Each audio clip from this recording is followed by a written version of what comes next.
Welcome to अवधि classes. अधिगम। अधिगम क्या है, अधिगम की परिभाषा क्या है, महत्व क्या है, आज इसके बारे में हम देखेंगे। देखते हैं आज अधिगम के बारे में। अधिगम क्या है? निरंतर चलने वाली एक सार्वभौमिक प्रक्रिया है। कहते हैं ना कि जो सीखना है वो निरंतर चलने वाली प्रक्रिया है ना। व्यक्ति जन्म से सीखना प्रारंभ कर देता है तथा मृत्यु तक कुछ न कुछ सीखता रहता है। आवश्यकता एवं परिस्थिति के अनुरूप सीखने की गति घटती बढ़ती रहती है। सीखना एक मानसिक प्रक्रिया है, ना कि परिणाम। सीखने के लिए कोई स्थान विशेष निश्चित नहीं होता। व्यक्ति कहीं भी किसी भी समय कुछ भी सीख सकता है।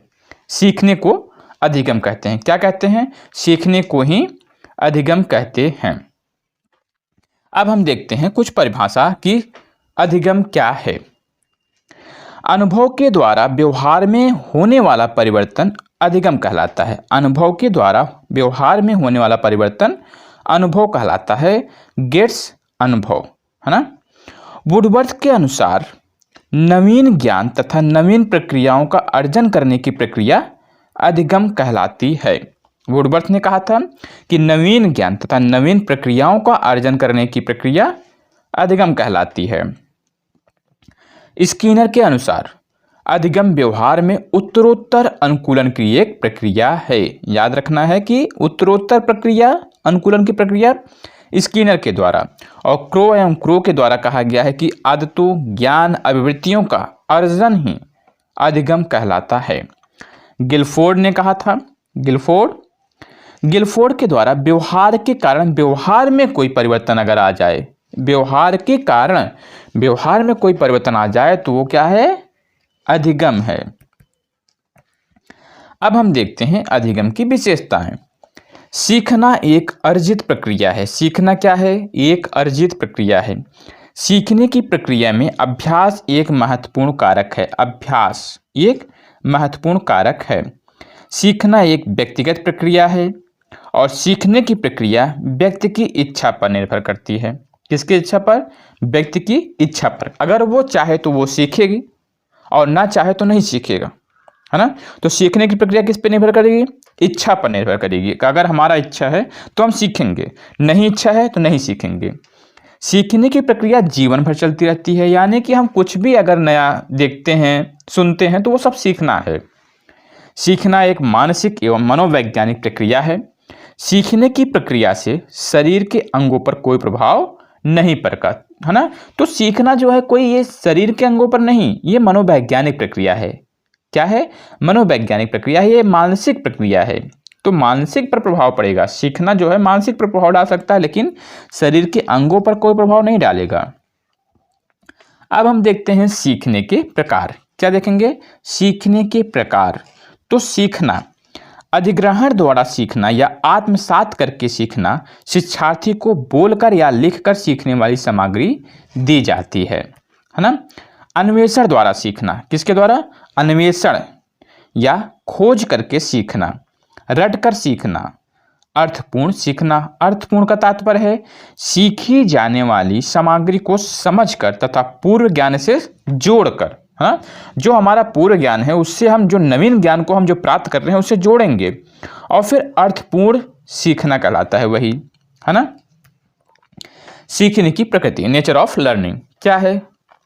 व्यवहारिक दृष्टिकोण किसके द्वारा दिया गया? वाटसन के द्वारा। वाटसन, ये वाटसन का आधा वाह और इसका आधा वाह निकाल दो यहाँ से, है ना। तो ये वाटसन हो गए।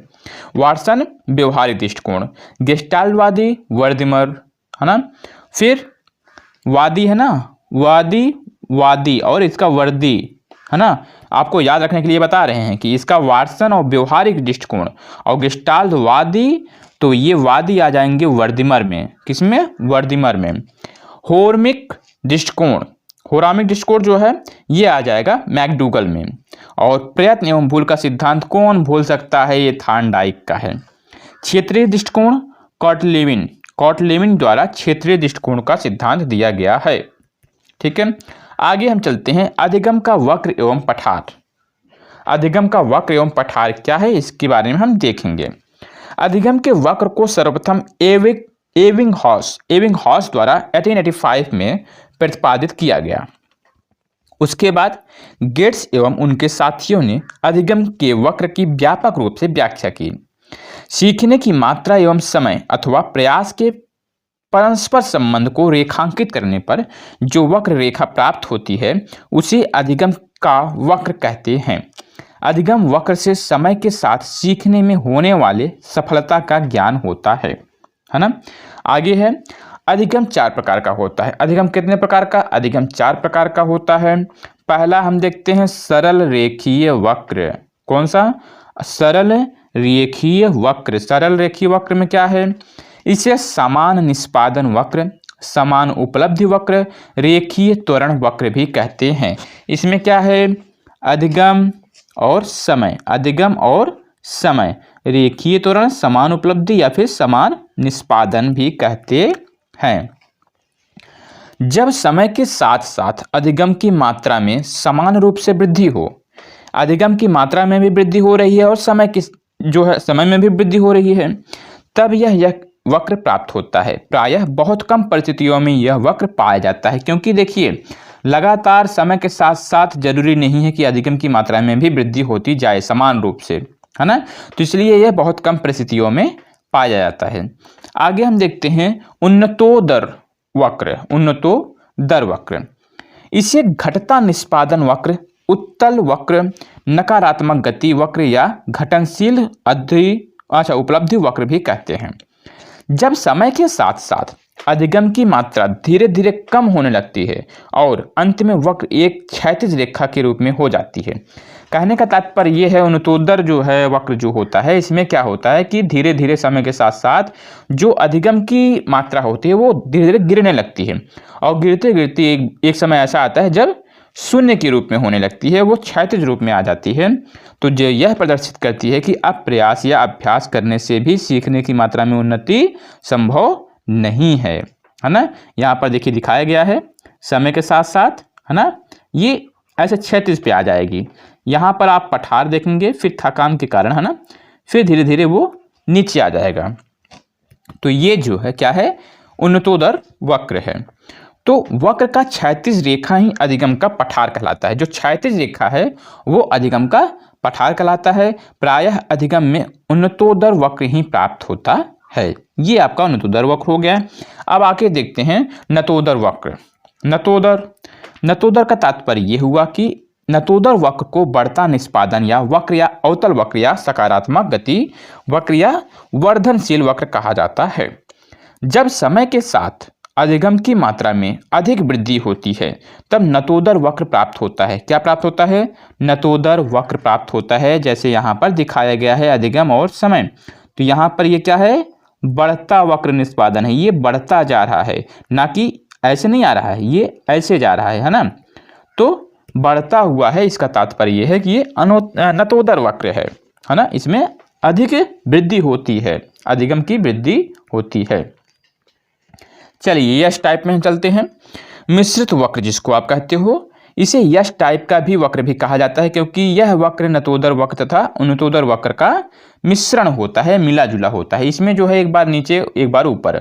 मिश्रित वक्र में समय के साथ साथ प्रारंभ एवं अंत में अधिगम की मात्रा कम होती है, लेकिन बीच के समय में समय के साथ अधिगम की मात्रा अधिक होती है ना। ये दोनों का मिश्रित होता है, उन्नतोदर और नतोदर का।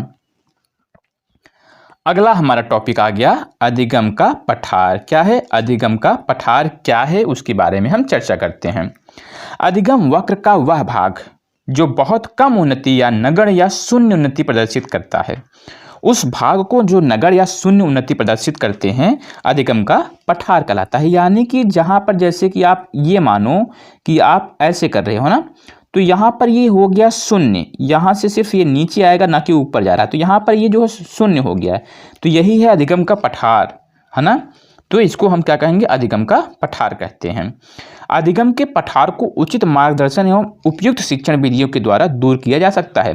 कहने का तात्पर्य यह है कि अगर यहाँ से आकर बालक यहाँ पर रुक जाता है, यहाँ पर, तो अगर उस समय जो है बालक को अच्छा मार्गदर्शन दिया जाए और उपयुक्त शिक्षण विधि के द्वारा इसको हम यहाँ से फिर ऐसे ऊपर ले जा सकते हैं, ना कि ये वापस ऐसे आए, है ना।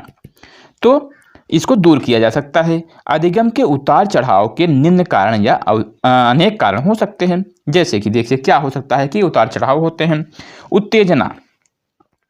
उत्तेजना, तत्परता, प्रेरणा, अनुकूलन, थकान, अभ्यास, प्रोत्साहन, ये सभी इसमें कुछ उत्तेजना, इसमें कुछ ऐसे हैं जो उसको चढ़ाव को देते हैं और कुछ उतार को, है ना। तो ये उतार चढ़ाव इन्हीं के कारण घटित होता है, यही उसके घटक हैं। अधिगम को प्रभावित करने वाले कौन से कारक हैं, ये अक्सर आपको पूछा जाएगा कि अधिगम को प्रभावित करने वाले कारक कौन से होते हैं। तो देखिए इसमें ऐसा होता है कि सीखने की जो इच्छा होती है ना, वो अधिगम को प्रभावित करती है।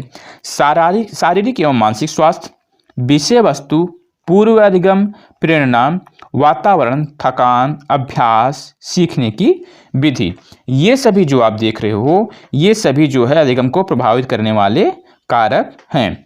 तो इस प्रकार से आज हम लोग क्या देखें, अधिगम के बारे में, उनका परिभाषा, उनके बारे में पूरी विशेषताएं, उसकी प्रकार, है ना, और उसकी प्रकृति और पठार एवं वक्र। ये वीडियो यहीं पर समाप्त हुआ। कैसे लगा आपको वीडियो, कमेंट करके बताएं। वीडियो को लाइक भी कर लें और चैनल को सब्सक्राइब भी कर लें। धन्यवाद।